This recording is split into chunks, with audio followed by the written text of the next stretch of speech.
ओम शांति। आज हम 6 फरवरी 1977 की अव्यक्त वाणी का सार सुनेंगे। आज हम इसका दूसरा भाग ले रहे हैं। वाणी का टाइटल है रियलाइजेशन द्वारा लिबरेशन। पहले भाग में हमने सुना कि बाबा ने कहा कि अब वो समय है हमें देह के भान के विभिन्न विस्तारों से स्वयं को लिबरेट करना है, अर्थात मुक्त करना है और बाप समान बनना है। बाबा ने देह के भान के विभिन्न विस्तार भी बताए। अब बाबा आगे निमित्त टीचर्स के लिए डायरेक्शन दे रहे हैं। बाबा टीचर्स से पूछ रहे हैं कि अभी तक जो सुना उसे जीवन में ला रही हो ना, क्योंकि टीचर्स का अर्थ ही है राज युक्त और सार युक्त। टीचर्स की विशेषता है जो विस्तार को सेकंड में सार में ले आए। जैसे ईसेंस की एक बूंद होती है लेकिन कार्य बहुत करती है, ऐसे ही टीचर्स अर्थात इसेंसफुल यर्थ के विस्तार को सेकंड में सार रूप में करने वाले और अन्य को भी कराने वाले। टीचर्स भी पावर हाउस बाप के समान सब स्टेशन है, इसलिए पावर हाउस के समान सदा अटेंशन और चेकिंग करते रहो कि कहीं भी फ्यूज न हो जाए, किसी भी परिस्थिति में कंफ्यूज न हो जाए। पावर हाउस की छोटी सी हलचल भी पूरे एरिया की लाइट हिला देती है। ऐसे ही टीचर्स के कंफ्यूज होने से वातावरण में प्रभाव पड़ जाता है और वातावरण का प्रभाव अन्य आने वाली आत्माओं पर भी पड़ता है। टीचर्स अर्थात अथक सेवाधारी छोटी छोटी बातों से अपने आप से भी नहीं थकना। कोई भी प्रकार के स्वभाव संस्कार को परिवर्तन करने में दिल से कष्ट होना या अलबेलापन होना भी थकना है। टीचर्स में हर परिस्थिति का सामना करने की शक्ति होनी चाहिए। टीचर्स होती ही हैं बाप समान सेवाधारी, तो समानता भी की भी खुशी होनी चाहिए। उन्हें बाप समान मास्टर शिक्षक होने की खुशी में रहना चाहिए। बाप समान अनेक आत्माओं के कल्याण की जिम्मेवारी भी है, तो वे बाप समान है। समान को कहते हैं फ्रेंडशिप ग्रुप, तो फ्रेंड्स का ग्रुप हो गया। टीचर सदा प्लानिंग बुद्धि होनी चाहिए। अमृत वेले प्लेन बुद्धि होगी तो बाप द्वारा प्लान टच होंगे, तो प्लानिंग बुद्धि बनते जाएंगे। यदि वे साकार आधार लेती हैं तो प्लानिंग बुद्धि नहीं बनती। नहीं तो टीचर्स का संबंध फ्रेंडशिप होने के कारण समीप का है, तो बहुत सहयोग ले सकते हैं। टीचर्स की विशेषता है इन्वेंटर, क्रिएटर, प्लानिंग बुद्धि, अनेक आत्माओं को उमंग उल्लास दिलाने वाली। इन सब विशेषताओं को इमर्ज करना है।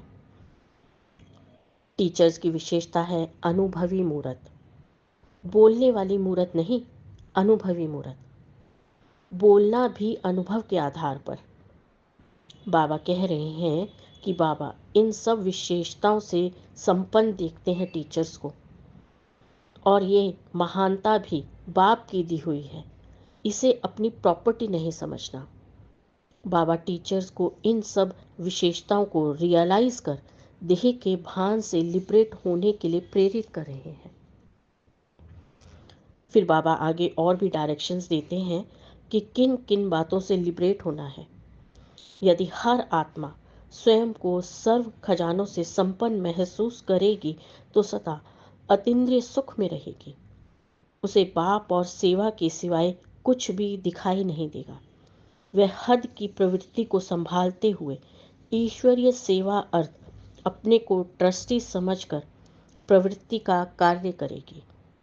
उसका हर कर्म श्रीमत प्रमाण होगा, उसमें जरा भी मनमत या परमत मिक्स नहीं होगी। यदि उसमें परमत या मनमत मिक्स होगी तो सेवा में जो सफलता मिलनी चाहिए वह नहीं मिलेगी। खुशी, सफलता, शक्ति का अनुभव नहीं होगा। इसमें सूक्ष्म चेकिंग करने की ज़रूरत है, क्योंकि माया मनमत को ईश्वरीय मत में रॉयल रूप से मिक्स कर देती है। इसलिए परखने और निर्णय करने की शक्ति चाहिए। अगर यह दोनों शक्तियां पावरफुल हैं तो कभी धोखा नहीं खाएंगे। फिर बाबा अल्पकाल के शान मान और साधनों से मुक्त होने के लिए कह रहे हैं। बाबा कह रहे हैं कि जो बच्चे बाप से विमुख हो जाते हैं वही मन से रोते हैं, अर्थात दुखी हो जाते हैं। जब बाप के संबंध से वंचित होते हैं तब दुख की लहर आती है।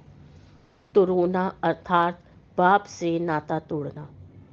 जब हैं ही सुखदाता के बच्चे तो दुख की लहर हो, यह हो नहीं सकता।